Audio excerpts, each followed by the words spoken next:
uma pessoa idosa com fragilidades em casa tem um grande desafio: conseguir manter a harmonia e as finanças da família e os cuidados necessários e adequados com o ente querido. Muitas vezes é um familiar que vira o cuidador, uma tremenda responsabilidade. E olha, ninguém nasce sabendo, mas é fundamental aprender como cuidar da alimentação, da higiene, saber motivar a pessoa idosa em casa e, claro, saber se cuidar também para não adoecer. Por isso, no estúdio hoje, duas especialistas para dar dicas sobre os cuidados com a pessoa idosa em casa. Elas são do Grupo Apoio Saúde e Bem-Estar, que dá cursos gratuitos para cuidador de idosos, inclusive na Câmara Municipal de São Paulo. Cláudia Valone Silva, enfermeira, e Maria Elizabeth Bueno Vasconcelos, psicóloga.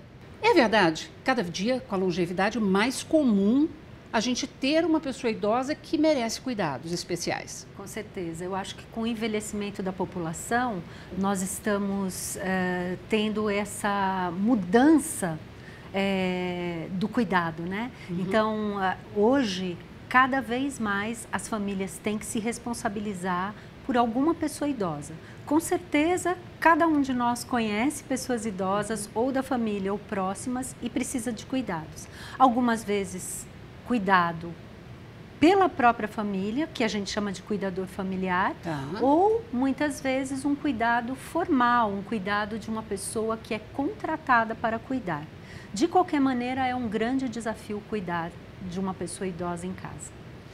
Beth, cada vez mais a gente tem que inclusive perceber e buscar informação, buscar conhecimento para a gente saber cuidar. Isso não é uma vergonha, né? Verdade. A gente não saber tomar esses cuidados, né, em casa. Sim, Lina, é verdade, não há vergonha nenhuma. Por exemplo, meu pai teve um AVC, ficou todo paralisado do lado direito e eu e minha mãe nos vemos numa situação de emergência e tivemos que ter cuidados com ele, que a gente não estava preparada para isso. Foi até por isso que acabou surgindo a ideia da gente criar apoio para atender essas necessidades, que realmente você não está preparada para uma dificuldade dessas. Seu pai tinha que idade quando ele teve o AVC? Uns 85, eu acho. E de uma hora para outra, vocês precisaram... Porque ele ficou sem andar, ele ficou cego de um olho, momentaneamente, graças a Deus. Uhum. Ele teve que voltar a falar e voltar a andar. A gente não estava preparada para todo esse quadro de funcionários dentro de casa e com a gente junto. Uhum. Além do custo, que foi muito alto, a gente tinha que tomar providências que não estavam ao nosso alcance, sem ter conhecimentos. Eu acho bem interessante isso que a Beth está comentando, porque muitas vezes você tem uma vida estável e de uma hora para outra alguma coisa acontece e você tem que tomar uma atitude, decisões e isso pode mudar todo o rotina familiar, o modus operandi da família.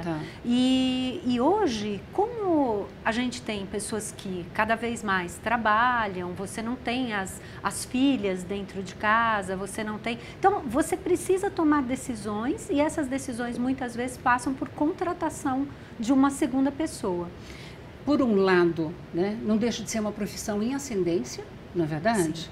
O cuidador de idosos, né, é como um profissional contratado. E, por outro lado, também tem um custo que nem toda família tem condição de arcar. Com certeza. Então, muitas vezes, esse cuidado acaba caindo mesmo no núcleo familiar, no familiar. E todo mundo tem perfil para aprender a cuidar? Olha, eu acredito que não tenha. Isso não nasceu com a pessoa. Como dizem, isso já nasceu comigo, eu posso aprender, eu posso cuidar. Muitas vezes lá no curso que a gente dá, as pessoas acham que para cuidar elas têm que amar. E uma coisa não necessariamente está ligada na outra. Você já se colocou numa situação numa escola, eu que fui professora, quando você ia deixar o seu filho dentro da escola, você, mãe, queria que eu amasse o seu filho no primeiro dia de aula. Mas eu não vou amar uma pessoa que eu ainda nem conheço, mesmo que seja um serzinho tão pequenininho, maravilhoso. A mesma coisa acontece com um cuidador dentro de casa. Ele está entrando num lugar estranho com uma pessoa, porque o relacionamento é um processo, né? Ele vai se Você vai pegando a cada dia isso. Então, ele não vai amar de uma hora para outra. Uhum. Isso você está falando do cuidador profissional, né? O cuidador familiar também passa, imagina, um estresse absurdo, porque de uma hora para outra, às vezes ele tem que trocar fralda, dar na boca, não é isso? É um estresse eu acho também, que o cuidador né? familiar, ele tem um peso muito grande e ele se sente muito responsável porque ele tem esse vínculo afetivo. Tá. Então, aquela pessoa que eu estou cuidando, eu tenho que cuidar, sempre cuidou de mim, é minha mãe, é meu pai. Então, você tem esse vínculo afetivo e aí você precisa, de fato, aprender coisas. Por quê? Você alimentar uma pessoa idosa, tem o seu trabalho. Uhum. Você trocar uma fralda, levá-lo para o banho, você hidratar a pele, fazer a hidratação oral. Todos esses aspectos, eles têm que ser contemplados no seu dia a dia. E a pessoa não nasce sabendo isso. Quer dizer, você está acostumado a fazer isso sem que precise pensar muito. Só que quando você está com uma pessoa idosa, você tem que pensar, porque tudo que você faz de cuidado pode prevenir Complicações, doenças. Então, é muito importante que você pense sempre na prevenção. Quando eu trabalho no dia a dia em casa, eu tenho que pensar, por exemplo, prevenção de queda, prevenção de uma desidratação, que pode causar uma confusão mental, prevenção de uma lesão de pele, que pode ter uma consequência gravíssima. E veja, muito legal isso que você está falando, Cláudia, porque assim, não é que a pessoa está com má vontade ou que a pessoa, o familiar cuidador, está fazendo porque ele já está de saco cheio, ele está cansado. Muitas vezes não é nem isso, né? Não. Que ele até tem o direito de, às vezes, estar cansado, estressado e de saco cheio. Sim. Mas é falta de conhecimento, né? Sim, pode estar cuidando com a maior das boas intenções, mas fazendo de maneira inadequada e surgir uma desidratação. Exatamente. Que é muito mais fácil acontecer com o idoso, né? Foi o que aconteceu comigo mesmo, por falta de informação. Eu até brinco que a Cláudia, quando dá no curso, que ela fala... como é que é aquele negócio da apoio que a gente fala, que é para ligar, canta uma musiquinha, para você perceber se uma pessoa tem um AVC, você pede para ela dar um sorriso. Se ela não consegue dar um sorriso, já é um alerta. Pede para ela levantar o braço. Se ela não consegue levantar o braço, já é outro alerta. Eu brinco com a Cláudia, falei, se eu soubesse disso, eu teria percebido que meu pai tinha tido um AVC na minha frente, eu não sabia disso. Acho que essas informações, elas são muito importantes, de fato.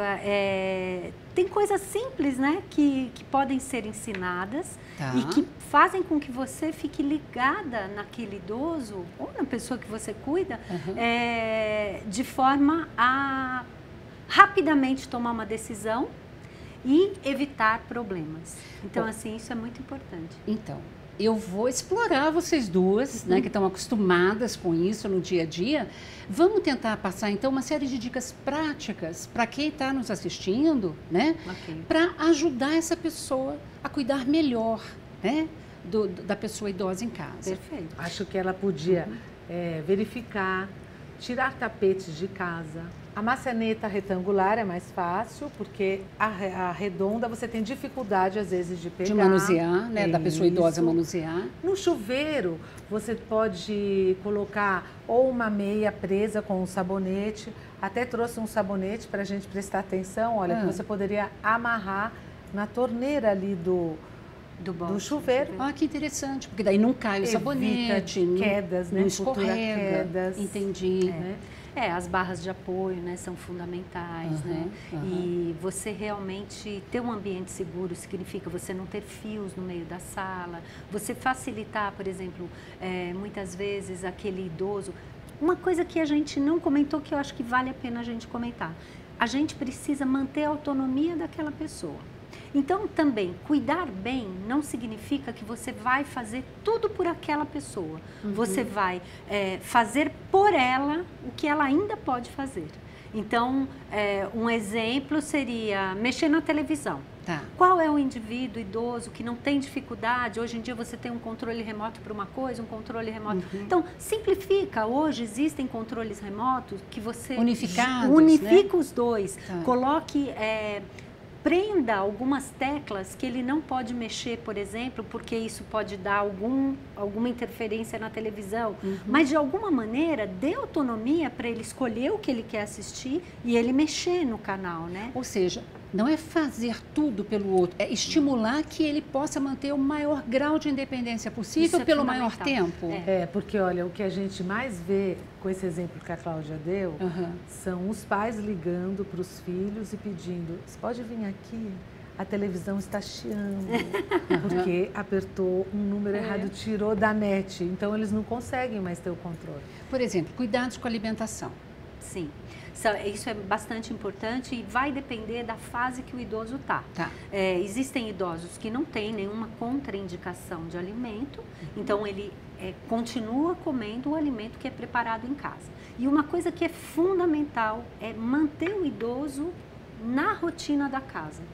Isso é fundamental. Como assim? Muitas vezes as pessoas falam assim, o idoso, ele gosta de comer meio-dia e a turma aqui de casa vem comer meio-dia e meia, 1h. Então, você tem que dar um jeito de fazer com que esse idoso seja incluído na hora do almoço, que ele não esteja coma sozinho, né? Não, que ele não fique sozinho, que ele não coma no quarto, e sim na cozinha, com os familiares, com um cuidador. Lógico, ele pode demorar mais tempo do que outra pessoa, obviamente, mas ele deve estar lá. Vamos dizer que a pessoa tenta fazer isso todos os dias, mas em função, tem 3 pessoas na família, todos trabalham, vêm correndo para almoçar e tal. Se a pessoa procurar fazer isso 2, 3 vezes por semana ou aos finais de semana, já é melhor do que não fazer nenhum dia. Isso é muito positivo. Por quê? Porque ele vai sentir que aquele momento é o momento da família. Então, a gente pode fazer pactos com esse idoso. Isso é muito interessante também. Então, assim, olha, o banho. O banho é um momento que muitas vezes, principalmente para pacientes que têm demência, pode ser um momento estressante. A gente não pode encarar isso como um momento estressante. A gente tem que ajudá-lo a ir ao banho sem estresse. E esse banho não precisa ser exatamente às 8 da manhã. A gente pode deixar ele escolher o horário do banho. A gente pode, por exemplo, fazer um pacto com ele. Puxa, hoje vamos tomar banho, porque daí nós vamos para a praça jogar alguma coisa. Ou nós vamos até a padaria, a gente pode tomar um sorvete hoje à tarde. Quer dizer, eu vou fazer alguns pactos com ele, de maneira que ele sinta vontade de tomar banho. Porque o grande problema é que chega uma hora, fica difícil tomar banho, eu fico inseguro no chuveiro, porque eu não sei se eu vou cair ou não, e me dá um pouco de insegurança, mas eu não conto para ninguém que eu estou inseguro. Às vezes eu não consigo regular a água, então a água está muito fria, ou a água está muito quente, e ninguém está observando isso. Então, uma série de coisas que eu posso prevenir.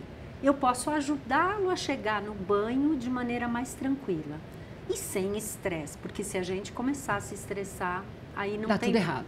Aí é um círculo vicioso. Claro, lógico. E ele vai ficar cada vez mais fechado e cada vez mais sozinho. E hoje a depressão é um grande problema para o idoso. Nós vamos continuar conversando, passando mais dicas práticas já, logo depois do intervalo. A gente volta já, não saia daí.